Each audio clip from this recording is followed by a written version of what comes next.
Dear students, आज हम pedigree analysis के बारे में पढ़ेंगे। क्योंकि जब भी जेनेटिक डिसऑर्डर्स की बात होगी तो जेनेटिक डिसऑर्डर्स के लिए पेडिग्री एनालिसिस सबसे इंपॉर्टेंट रोल प्ले करती है। अब आपको पता है कि जो जेनेटिक डिसऑर्डर्स होते हैं वो क्या करते हैं, वो एक जनरेशन से दूसरी जनरेशन तक जाते हैं।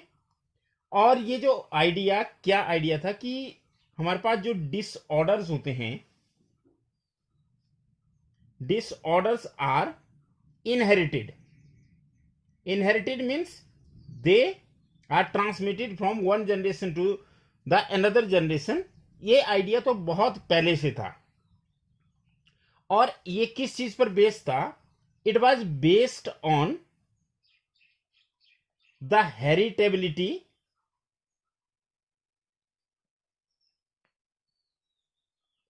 of certain characteristic features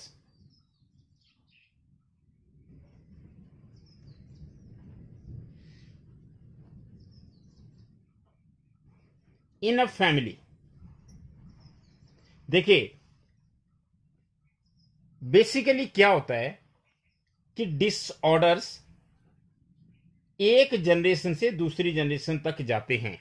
इस चीज की लोगों को नॉलेज थी। और इस नॉलेज का बेस ये था कि कुछ करेक्टरिस्टिक जो थे वो क्या करते थे, वो एक जनरेशन से दूसरी जनरेशन तक एक फैमिली में जा रहे थे। मतलब कुछ ट्रेड्स ऐसे थे जो एक फैमिली में नजर आ रहे थे। और इस बेस पर लोग ये जानते थे कि कुछ बीमारियां, कुछ डिसऑर्डर्स एक जनरेशन से दूसरी जनरेशन तक जाते हैं। अब जब मेंडल का वर्क रीडिस्कवर हुआ, आपको पता है कार्ल कोरन, ह्यूगो डिवरीज, मैक्स सेमार्क वगैरह ने जब इसको रीडिस्कवर किया, तो इसकी रीडिस्कवरी के बाद क्या हुआ इस चीज पर कि इनहेरिटेंस पैटर्न को स्टडी किया जाए। कहां पर स्टडी किया जाए? ह्यूमंस में स्टडी किया जाए। वो प्रैक्टिस जो है वो स्टार्ट हो गई। That is the practice of analysing inheritance pattern of traits in human began. कि अब आदमी में स्टडी किए जाए कि कैसे हमारे पास जो इनहेरिटेंस होगी उसको एनालाइज किया जाए। Analysis of inheritance of traits in humans. मतलब बेसिकली क्या स्टडी करना लोगों ने स्टार्ट कर दिया? Inheritance pattern. और इनहेरिटेंस पैटर्न कहां पे स्टडी करना कर दिया? अब ह्यूमन ट्रेड्स को स्टडी करना स्टार्ट कर दिया। अब एक लिमिटेशन जो ह्यूमन ट्रेड्स की है, आपको पता है कि जैसे मटर है या ड्रोसोफिला है, उनमें कंट्रोल्ड क्रॉसेस पॉसिबल है। जो कंट्रोल्ड क्रॉसेस है वो दूसरे ऑर्गेनिज्म, चाहे हम पी प्लांट की बात करें या हम ड्रोसोफिला मिलानोगेस्टर की बात करें या स्नैपड्रैगन की बात करें या अभी ओनियोथेरा लेमार्कियाना हमने किया उसकी बात करें, तो वहां पे कंट्रोल्ड क्रॉसेस पॉसिबल है। मतलब हम अपनी मर्जी से क्या कर सकते हैं, जहां से चाहे पोलन ग्रेन उठा करके जिस भी प्लांट के स्टिग्मा के ऊपर गिरा सकते हैं। पर ह्यूमंस के केस में controlled crosses are not possible. यहां पे हम कंट्रोल्ड क्रॉसेस नहीं कर सकते क्योंकि ह्यूमन के केस में कंट्रोल्ड क्रॉसेस का कोई चांस नहीं है, कोई पॉसिबिलिटी नहीं है और वो फिजिबल नहीं है इन ह्यूमन सोसाइटी। तो कंट्रोल्ड क्रॉसेस नहीं हो सकते। तो इसके लिए अब अगर उनके इनहेरिटेंस पैटर्न को स्टडी करना है तो कैसे करें? क्योंकि स्टडी ऑफ फैमिली हिस्ट्री से आप इन चीजों को क्या कर सकते हैं, स्टडी कर सकते हैं। तो मतलब इसका अल्टरनेटिव क्या है हमारे पास? अल्टरनेटिव ऑफ कंट्रोल्ड क्रॉसेस क्या है? Alternative that is study of family history about inheritance of a particular trait.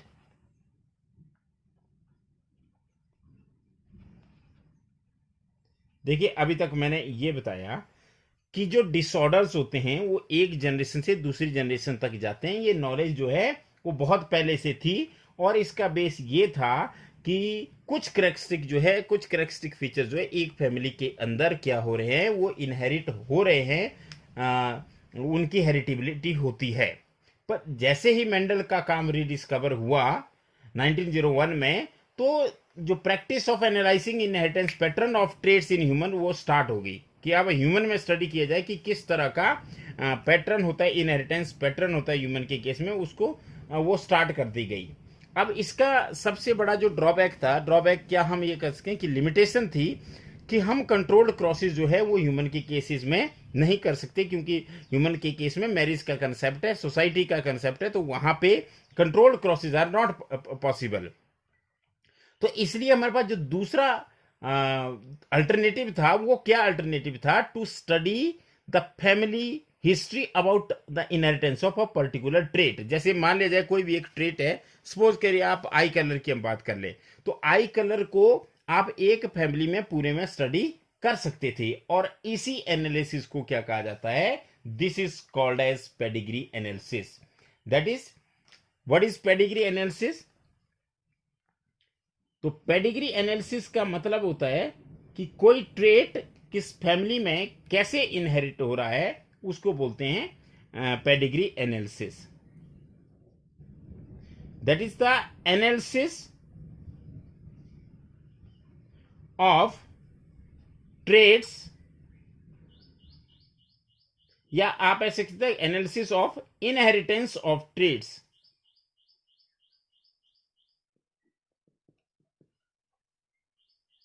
in a family for several generations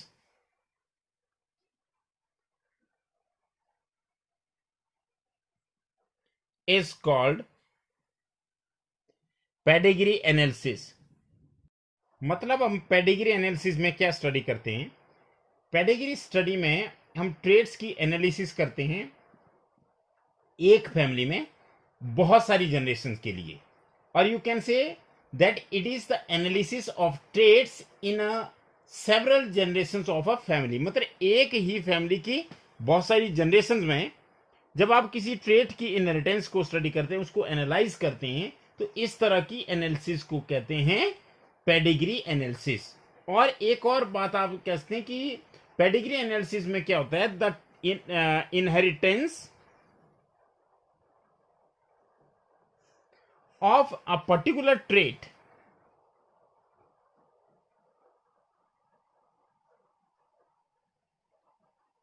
is represented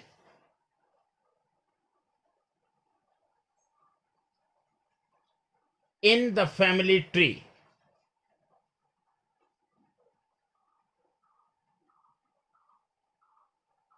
तो एक फैमिली ट्री में रिप्रेजेंट करते हैं कि वो जो ट्रेट है, वो अभी आगे हम जब बनाएंगे, फैमिली ट्री बनाएंगे, पेडिग्री चार्ट बनाएंगे, तो उसमें आप देखेंगे कि कैसे एक ट्रेट की इनहेरिटेंस को स्टडी करते हैं हम उस पूरी फैमिली की हिस्ट्री में, अलग अलग जनरेशन में। तो इस तरह की एनालिसिस को कहा जाता है पेडिग्री एनालिसिस। क्या हुआ पेडिग्री एनालिसिस? पेडिग्री एनालिसिस का मतलब होता है कि आपने फैमिली हिस्ट्री को स्टडी करना है। किसके लिए स्टडी करना है? ताकि हम किसी पर्टिकुलर ट्रेड की इनहेरिटेंस को स्टडी कर सके through out the generation of a particular family, उसको बोलते हैं पेडिग्री एनालिसिस। अब बेसिकली क्या है जो पेडिग्री एनालिसिस है? It provides strong tool.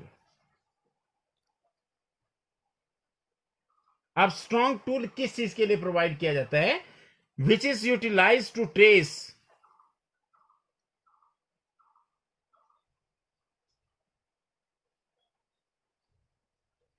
क्या ट्रेस करना है आपने? Inheritance of a particular trait.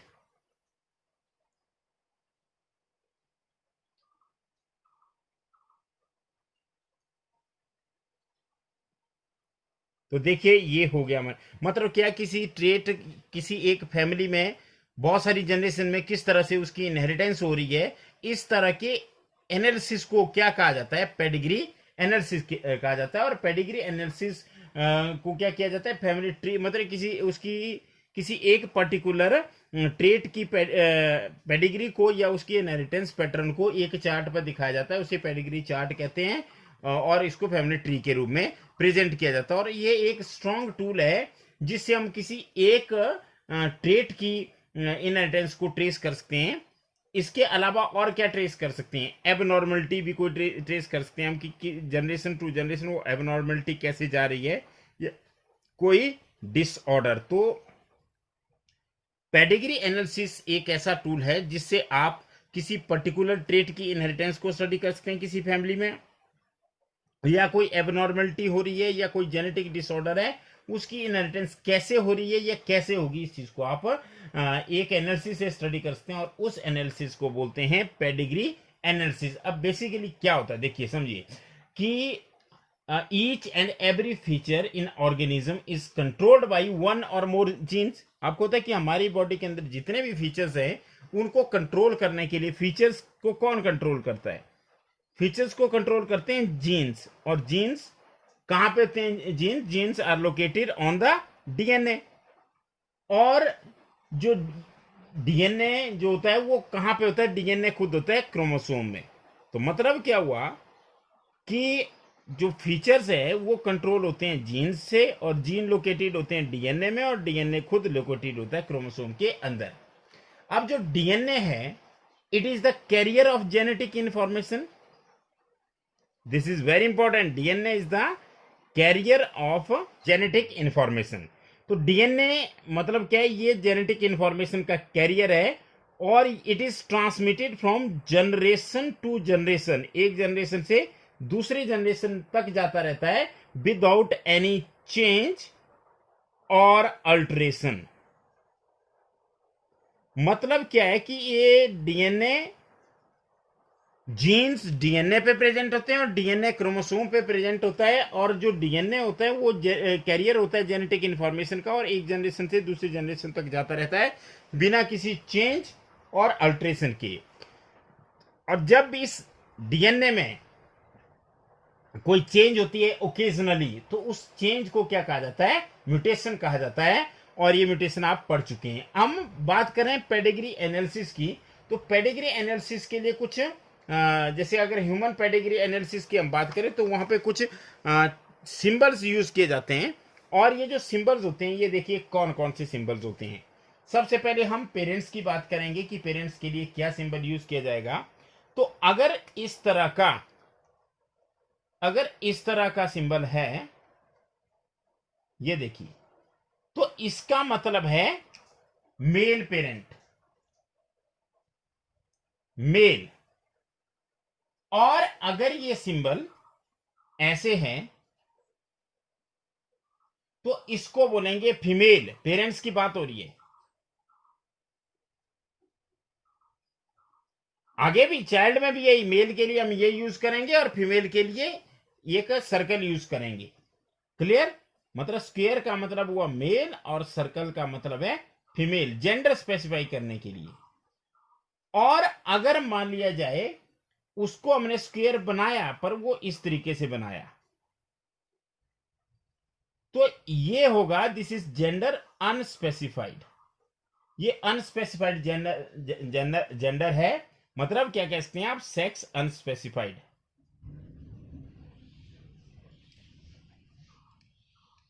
ये हो गया हमारे पास 3। अब अफेक्टेड इंडिविजुअल्स को हम दिखाएंगे। ये देखिए, मैं यहां रेड कलर ना होने की वजह से मैं यहां पिंक कलर यूज कर रहा हूं। तो ये देखिए, ये और ये हमारे पास आ गए अफेक्टेड इंडिविजुअल्स। वहां पे रेड कलर से दिखाते हैं। तो ये है अफेक्टेड। अफेक्टेड का मतलब है कि इन लोगों को बीमारी है या इनमें वो ट्रेट है। Affected individuals.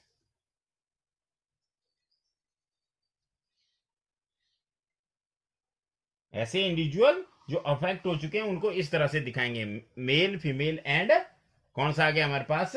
Transgender, that is unspecified this sex unspecified है, कोई ये नहीं पता कि मेल है या फीमेल है। अब इसके अलावा हम क्या करेंगे, अब दिखाएंगे मेटिंग। मेटिंग, ये मेल आया और ये फीमेल आया, तो दिस इज मेटिंग, ऐसे दिखाएंगे आप मेटिंग।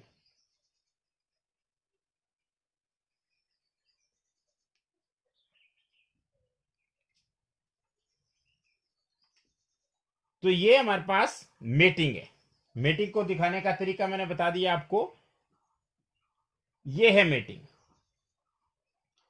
अब मेटिंग के अलावा मेटिंग बिटवीन रिलेटिव्स, अब रिलेटिव्स के बीच की अगर मीटिंग आपने दिखानी है तो सेम,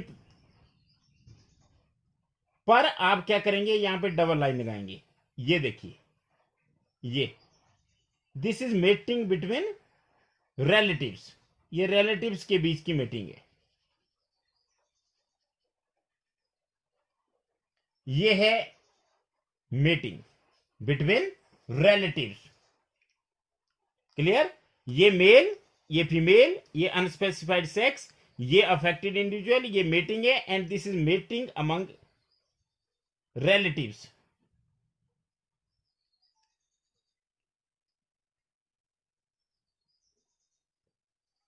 और अब इसमें जब हम पेडिग्री चार्ट बनाते हैं तो कैसे बनाएंगे, देखिए हम क्या करेंगे, पेरेंट्स ऊपर दिखाएंगे। ये देखिए, ये पेरेंट्स है, और ये नीचे ये कौन से हैं, ये हमारे पास है चिल्ड्रन। ये देखिए, ये क्या है, ये पेरेंट्स है, और आपको होता है ये मीटिंग दिखाई जा रही है, और ये इनके चिल्ड्रन हुए।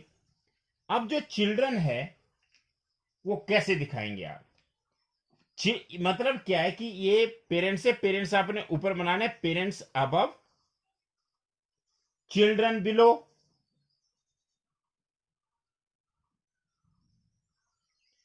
और इसमें एक ऑर्डर होता है, that is in order of birth from left to right.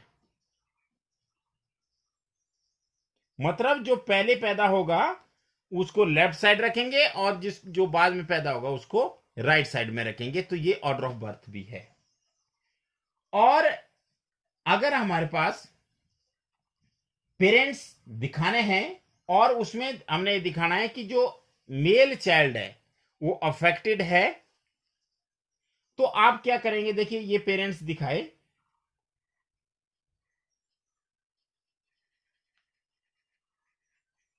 ये मीटिंग हुई,